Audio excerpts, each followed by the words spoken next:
अपनी आने वाली फिल्म 3 ऑफ अस पर अभिनेता शेफाली शाह कहती है, ये फिल्म हमारे साथ हुई, हमने ये फिल्म नहीं बनाई, इस फिल्म ने हमें बनाया। एक किताब और एक फिल्म के बीच अंतर यह है कि जब आप एक किताब पढ़ते हैं तो आपकी कल्पना के लिए एक जगह बची होती है, इसीलिए एक किताब एक फिल्म की तुलना में अधिक दिलचस्प और पेचीदा होती है क्योंकि एक फिल्म सिर्फ आपके सामने रखी जाती है। इस फिल्म में दर्शकों के लिए इसकी व्याख्या करने के लिए उस छोटी सी जगह की गुणवत्ता बची है। यह एक ऐसी स्थिति नहीं हो सकती है जिससे हर कोई संबंधित हो सकता है, लेकिन हर कोई इसकी भावना से संबंधित हो सकता है। थिंक जैसे अविनाश ने कहा कि ये फिल्म हमें, मतलब this film happened to us, we didn't make this film made us. The difference between a book and a film, इसकी किताब जब आप पढ़ते हो तो there is a space left for your imagination. That's why a book is more interesting and intriguing than a film is, because a film is, it's put out in front of you. This has the quality of that little space left for the audience to interpret it. And it might not be a situation that everyone can relate to, but I think they'll all relate to the emotion of it. Think जैसे अविनाश ने कहा कि ये film हमें, मतलब this film happened to us, we didn't make this film made us. The difference between a book and a film, इसकी किताब जब आप पढ़ते हो तो there is a space left for your imagination. That's why a book is more interesting and intriguing than a film is, because a film is, it's put out in front of you. This has the quality of that little space left for the audience to interpret it. And it might not be a situation that everyone can relate to, but I think they'll all relate to the emotion of it. Think जैसे अविनाश ने कहा कि ये film हमें, मतलब this film happened to us, we didn't make this film. मंत्री अनुराग ठाकुर कहते हैं, अगर अराजकता का कोई उदाहरण है जहां कानून व्यवस्था पूरी तरह से मर गई है तो ये राजस्थान है। पिछले 5 वर्षों में राजस्थान में महिलाओं के साथ अत्याचार की 2 लाख से अधिक घटनाएं और छेड़छाड़ की 35,000 घटनाएं दर्ज की गई और अशोक गहलोत की कांग्रेस सरकार सो गई। लेकिन आज जो हुआ है उससे पता चलता है कि वहां कोई नहीं डरता। राजस्थान को क्या हो गया है? राजस्थान कभी पर्यटन के लिए जाना जाता था और आज यह अपराध की राजधानी बन गया है। राजस्थान सरकार को विदाई देने का समय आ गया है। लिटा करके और उसके ऊपर 10 बार ट्रैक्टर चढ़ाया गया है, क्या करना है सर आपका? जब सरकार कोई कदम नहीं उठाती तो ऐसे ही घटनाओं को बार बार अंजाम दिया जाता है। और लॉलेसनेस का अगर कोई उदाहरण है जहां कानून व्यवस्था बिल्कुल तरह मर गई है तो उदाहरण है राजस्थान। 5 वर्षों में 2 लाख से ज्यादा महिलाओं के प्रति अपराध की घटनाएं, 35,000 महिलाओं के दुष्कर्म की घटनाएं, हजारों महिलाओं को मौत के घाट उतार दिया गया दुष्कर्म की घटनाओं के बाद, और अशोक गहलोत जी की कांग्रेस की सरकार सोई रही। अपराधियों को बल मिलता रहा और ऐसी घटनाएं एक के बाद दूसरी आती रही। लेकिन आज जो घटा है वो दिखाता है कि वहां किसी को डर नहीं। अपराध करने वाले 10-10 बार ट्रैक्टर चढ़ाते हैं, हटाते हैं, ट्रैक्टर चढ़ाते हटाते हैं, तब तक किसी के प्राण ना निकल जाए।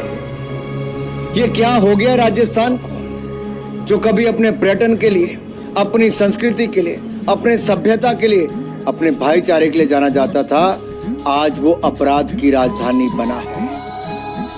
ये राजस्थान का बेहाल, ये राजस्थान की जनता सवाल पूछती है सरकार से कि ये गूंगी बहरी सोई हुई सरकार, और अब तो समय आ गया से। मंत्री गोपाल राय कहते हैं, हम अपने डेटा का विश्लेषण कर रहे हैं, इससे पता चलता है कि PM10 धूल प्रदूषण दिल्ली में नीचे जा रहा है। दिल्ली भर में धूल विरोधी अभियान चलाया गया है और सभी क्षेत्रों पर ध्यान केंद्रित किया जा रहा है। पानी का छिड़काव किया जा रहा है, इसलिए PM10 नीचे जा रहा है, लेकिन PM 2.5 ऊपर जा रहा है। बाहर बायोमास जलने के कारण होने वाले वाहनों के प्रदूषण और प्रदूषण की इसमें प्रमुख भूमिका है। इसे ध्यान में रखते हुए हमने दिल्ली सचिवालय में जन जागरूकता अभियान की तैयारियों के बारे में एक बैठक बुलाई है, रेड लाइट ऑन गाड़ी ऑफ, जिसे 26 अक्टूबर से शुरू किया जाएगा।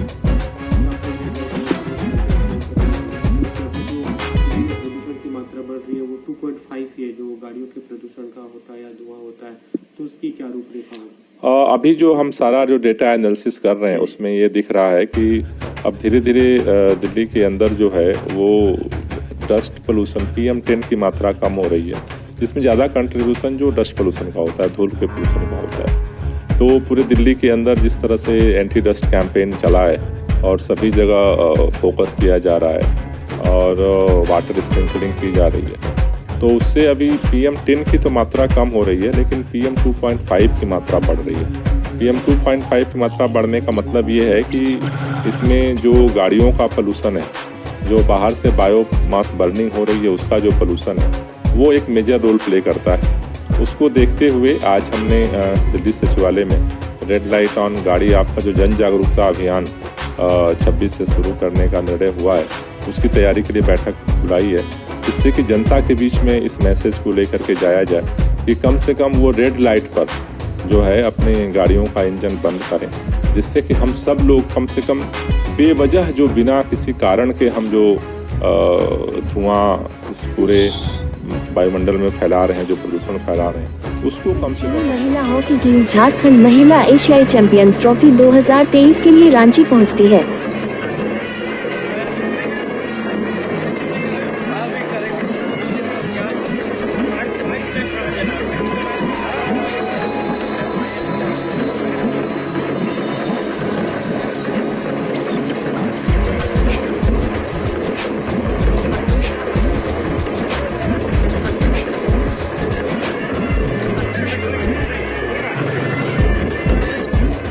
एशियाई चैंपियंस ट्रॉफी 2023 चीनी महिला हॉकी टीम के प्रमुख कोच एलिसन अंडन कहते हैं, गर्मजोशी से स्वागत के लिए धन्यवाद। यहाँ रहना अच्छा है, सभी टीमें बहुत अच्छी हैं। झारखंड रांची महिला एशियाई चैंपियंस ट्रॉफी 2023 चीनी महिला हॉकी टीम की कप्तान आओ सिक्सिया कहते हैं, भारतीय टीम एक मजबूत टीम है।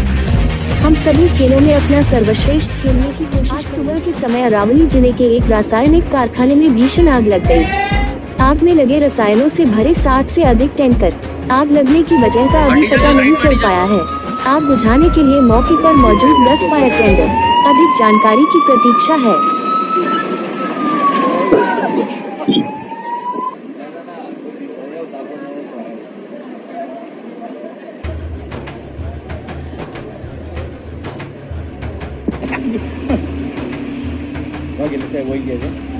આપણે પેલા બાપુ ને એ અંદર તો જ શું પણ હું પાપા જ આવ્યો ફાયર વાળા હા ફાયર વાળા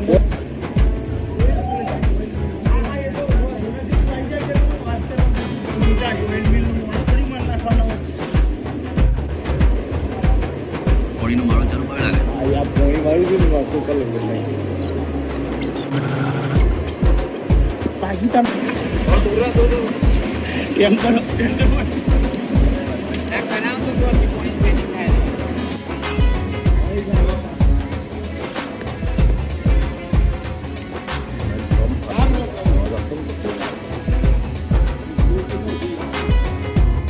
झारखंड महिला एशियाई चैंपियंस ट्रॉफी 2023 पर झारखंड के सीएम हेमंत सोरेन कहते हैं, खिलाड़ी आ रहे हैं और उनका स्वागत किया जा रहा है। आप ये भी देख सकते हैं कि वे खुद का आनंद कैसे ले रहे हैं। मुझे नहीं लगता कि इससे पहले झारखंड के इतिहास में इस उत्साह के साथ कोई कार्यक्रम आयोजित किया गया था। इतना बड़ा आयोजन है, स्टेट के लिए कहीं ना कहीं इमेज बिल्डिंग हुई है एक्सरसाइज में। देखिए, आप सब लोग यहाँ पर हैं और खिलाड़ी भी आ रहे हैं, उनका स्वागत भी हो रहा है और खिलाड़ी कितने एंजॉय भी कर रहे हैं ये भी आप देखें।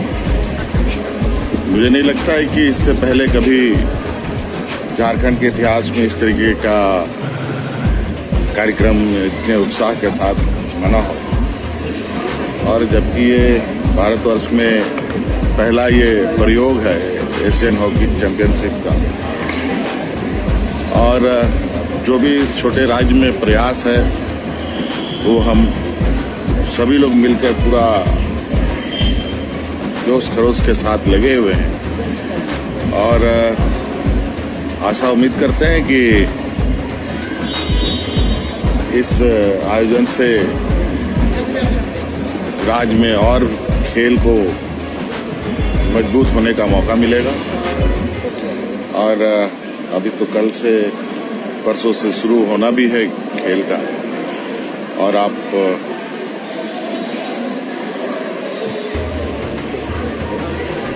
जानकर ये भी आपको आश्चर्य होगा कि इस खेल में जिसको देखने के लिए लोग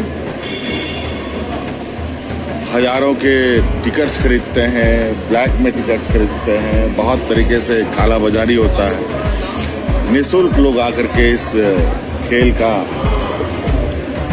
आनंद उठा सकते हैं। और दुनिया के नामी गिनामी खिलाड़ी आज झारखंड की धरती पर हैं। और वैसे भी खिलाड़ियों को लेकर झारखंड प्रदेश तो अलग अपना पहचान बनाता ही है, लेकिन इसके अलावा इस तरीके के प्रतिस्पर्धा से और भी खिलाड़ियों का मनोबल मजबूत होता है, जिसका प्रयास सरकार